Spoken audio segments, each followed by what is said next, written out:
L'énergie la moins chère est celle que l'on ne consomme pas. La rénovation énergétique des bâtiments est donc centrale pour l'Europe, pour les pouvoirs publics, pour les entreprises et pour chaque citoyen, et donc pour notre vie en société. Mais quels sont les défis et les grands enjeux financiers de la rénovation énergétique des bâtiments? Jean-Luc Leumers vous propose d'explorer cette question bien précise. L'avenir, c'est maintenant avec le grillage.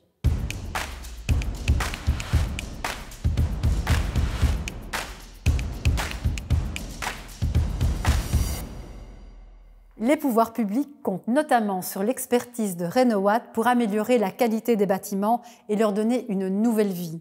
Comment? En finançant la rénovation sur base des économies d'énergie qui seront réalisées. C'est assez malin.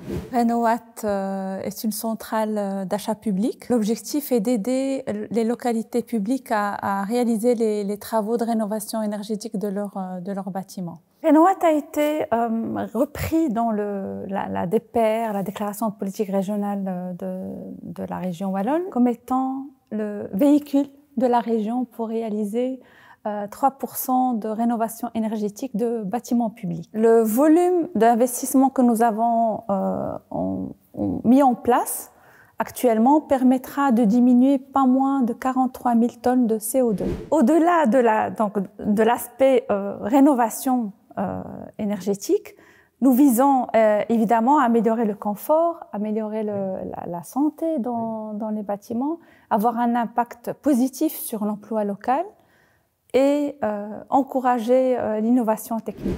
À ce propos, ouvrons une parenthèse. Pour s'engager dans ce processus, l'expertise des bureaux d'études est précieuse. En effet, ils détiennent des talents et des compétences indispensables et incontestables.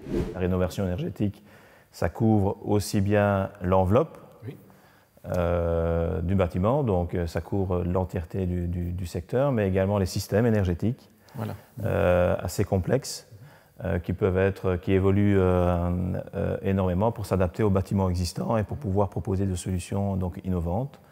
On pense également à tout ce qui est énergie renouvelable qui se développe énormément, hein. Bien entendu le solaire, l'éolien, l'écogénération et autres. Et puis après, également, toutes ces notions d'échange. On parle de communautés d'énergie renouvelable, hein, qui sont des échanges d'énergie entre différentes communautés ou en différentes parties du bâtiment. Donc oui, je dirais qu'il y a énormément de choses innovantes. À l'heure actuelle, donc, nous suivons de l'ordre de 80 bâtiments publics, aussi bien écoles, piscines, bâtiments de bureaux, où un certain nombre de pistes d'amélioration ont été ciblées, hein, donc rénovation de l'enveloppe, remplacement des châssis, isolation de la toiture, isolation des murs, remplacement des chaudières et autres. On a identifié donc un gain, on s'est engagé sur ce gain à l'aide avec bien entendu un maintenancier. Et donc après on a mis en place un protocole. Alors ça existe des protocoles internationaux qui permettent de cadrer. Et donc nous en tant que bureau d'études on fait l'arbitrage à ce niveau-là. Et donc on regarde finalement ce qui a été promis et on assiste le maître d'ouvrage, donc les communes et la province, à vérifier fondamentalement que ces économies qui ont été promises au début sont bien là pendant 10 ans. Il est important de cibler correctement aussi les pistes de rénovation pour ne pas tomber dans le risque de, si on ne cible pas correctement, on risque peut-être de faire des travaux qui seront non rentables ou non intéressants d'un point de vue potentiel énergétique. Il y a un certain nombre de travaux qui vont se payer par eux-mêmes sur la durée de vie des travaux d'investissement. Hein, on sait bien qu'en fonction, bien entendu, de la nature des travaux. On se doute bien que rénover l'enveloppe d'un bâtiment, on ne va pas avoir un temps de retour sur investissement de 5 ans, mais on va peut-être avoir un temps de retour sur investissement de 20 ans. Par contre, en remplaçant un système de chauffage par une cogénération, on peut avoir des incitants financiers ou des retours sur investissement assez intéressants qui vont permettre quand même à des institutions privées d'investir. Mais concrètement, de quel montant avons-nous besoin pour la rénovation du bâti wallon? On parle d'un montant de 30 milliards d'euros d'investissement en rénovation des bâtiments en Wallonie. Pour les écoles, les piscines, les halls omnisports, les bâtiments administratifs, il nous faut 30 milliards d'euros pour les mettre en état. Tout à fait. Ce que je peux vous dire, c'est que la planète financière s'aligne. Oui. Elle s'aligne très clairement. Elle s'aligne d'abord au niveau international, à travers les grandes conventions, l'accord de Paris, qui met en avant effectivement tout ce pôle de développement en matière d'isolation des bâtiments d'une manière globale. Au niveau européen aussi, puisque nous savons que nous avons une discussion pour l'instant sur le fonds de relance, mais également le fonds de transition. Et tous les fonds européens s'alignent également pour rendre cette conditionnalité de la mise en œuvre dans les bâtiments et dans l'isolation des bâtiments, et singulièrement dans l'isolation des bâtiments publics. Il faut vraiment créer une alliance à la fois entre les fonds, les financements, mais également tous ces acteurs de terrain. Nous en avons ici sur Liège, des acteurs de terrain en matière de développement territorial. Je ne vais pas les citer tellement ils sont actifs et présents. Mais voilà, l'ASPI, Nochac, le GRE est évidemment autant d'acteurs essentiels pour rendre concret sur le terrain ces opérations. Et donc, on a besoin de 30 milliards. Et si c'était plus? Eh bien, c'est plus. La stratégie wallonne de rénovation énergétique, qui, comme vous le dites, constitue, si on fait un petit peu d'histoire, peut-être le plus grand défi économique et technique auquel la Wallonie a été confrontée, en tout cas depuis plusieurs décennies. On parle, comme vous le dites, d'un montant non seulement de 30 à 50 milliards pour les bâtiments non résidentiels, mais il faut y ajouter 120 milliards d'euros prévus pour rénover, remettre à un niveau énergétique correct, voire performant, quasiment 1 million de logements publics et privés en Wallonie. C'est un défi colossal. Si on additionne les besoins en rénovation du logement privé, du logement public, pour lequel il y a aussi des budgets qui sont prévus, et la rénovation énergétique des bâtiments publics, on arrive à un montant de 170 à 180 milliards d'euros à dépenser, à investir, je dirais plutôt, d'ici 2050. C'est colossal.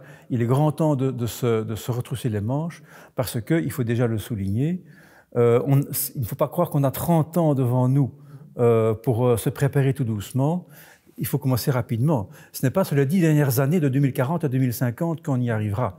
Parce que là, il faudrait atteindre un taux de rénovation tellement élevé. Donc, il faut commencer maintenant pour avoir un rythme réaliste sur les 30 ans que nous avons. Donc il y a urgence. Contrairement à ce qu'on pourrait croire, l'objectif 2050 revêt un caractère d'urgence. C'est un défi technique colossal, économique et social au niveau des compétences, du recrutement. Vous l'avez compris, c'est un double dividende. Un dividende énergétique, évidemment, et un dividende sociétal et économique. Pourquoi économique? Comme vous le dites, il faut trouver du financement. La poche des jeunes ménages et des ménages wallons n'est pas extensible à l'infini, donc il faut trouver des financements publics, des financements alternatifs, des incitants fiscaux. Projet Rénovat aujourd'hui, c'est combien d'investissements prévus dans les prochaines années? 100 millions d'euros. 100 millions d'euros. Donc on est passé d'un projet de 30, 40 millions d'euros, vous passez à 100 millions d'euros, il faut arriver à 30 milliards. Hein? Je dis, bon, on n'a pas arrivé du jour au lendemain à 30 milliards. Donc des fonds nécessaires devront être mis en place pour pouvoir atteindre des objectifs imposés par l'Europe. D'où viendront ces fonds, à votre avis? Il y a évidemment plusieurs pistes qui sont sur la table. Ce sont les pouvoirs publics qui contractent des prêts. Les taux d'intérêt sont plus bas pour le moment, donc ce sont des prêts très très intéressants à consentir.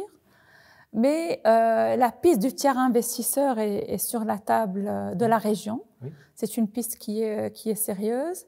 Et il n'est pas exclu de faire appel également à des prêts qui sont collaboratifs et de mobiliser évidemment les fonds privés.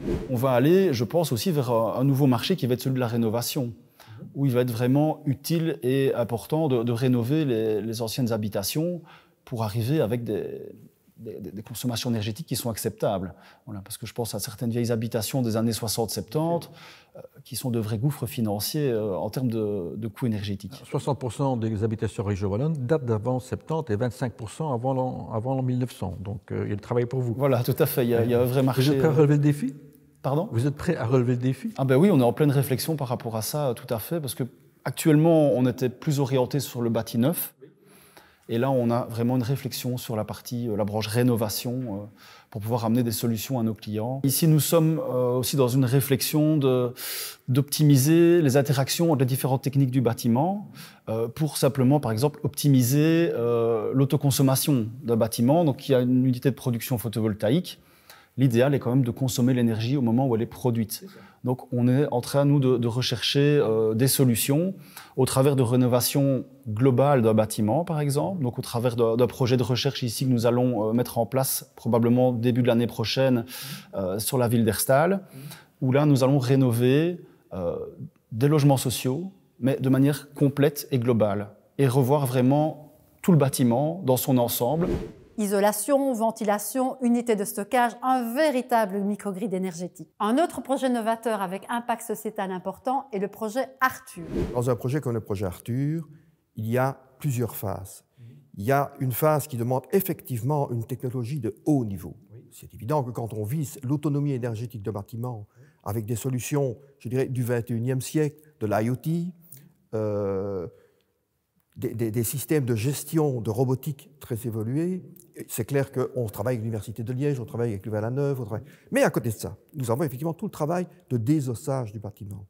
Nous avons tous les aménagements extérieurs. Nous avons des transformations intérieures en maçonnerie.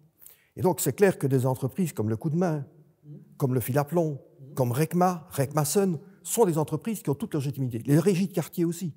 Et donc, par-delà des emplois hautement techniques, il y en a d'autres. Cet espace, pour nous, c'est aussi un espace qui va nous servir à faire de la formation de techniciens. Et ça aussi, c'est important. Parce que pour relever le défi de la transition énergétique, il faut des techniciens de haut niveau. Et on forme des techniciens locaux. Ce sont des emplois non délocalisables. Ce sont des emplois wallons à destination des wallons, quel que soit leur niveau de compétence initiale. Nous sommes vraiment dans une démarche de formation initiale et continuée. Des gens qui ont travaillé avec des techniques d'antan vont pouvoir, dans des démarches comme celle-là, s'approprier les techniques nouvelles et aller vers le photovoltaïque qui est devenu un truisme. Le challenge pour nous, c'est cibler sur le logement public, social, en respectant les contraintes financières qui sont celles que, généralement, la Société wallonne du logement implique en rénovation profonde, sachant que nous allons plus loin qu'une rénovation profonde, puisque dans un projet comme Arthur, nous faisons en sorte que, à 98% annualisé, c'est un calcul, les locataires deviennent autonomes sur un plan d'énergie primaire. Et ça, réellement, sur un plan social, pour moi, c'est un acquis extraordinaire. On considère qu'il y aura 40 000 nouveaux jobs. La construction wallonne, c'est maintenant 60 000 travailleurs salariés. D'après les estimations des économistes, les calculs de l'IWEPS, etc., de la SOGEPA, ce programme pourrait créer 40 000 emplois nouveaux. Donc la construction arriverait à 100 000 travailleurs salariés en Wallonie. Ce serait le premier secteur économique de la Wallonie. Et on ne monte pas comme ça, d'un coup de baguette magique, d'un claquement de doigts. On ne double pas l'emploi d'un secteur, ou quasiment doublé d'un claquement de doigts. Donc c'est tout un travail à faire, non seulement avec le Forem. Oui. On sait qu'il y a 200 000 demandeurs d'emploi en Wallonie. Tous ne sont peut-être pas désireux ou n'ont peut-être pas les compétences pour embrasser une carrière dans la construction. Ce sont des métiers qui sont plus qualifiés qu'avant. Oui. Il y a une trentaine d'années, la construction, c'était beaucoup de métiers très peu qualifiés. Maintenant, quand même, il faut un certain degré de qualification.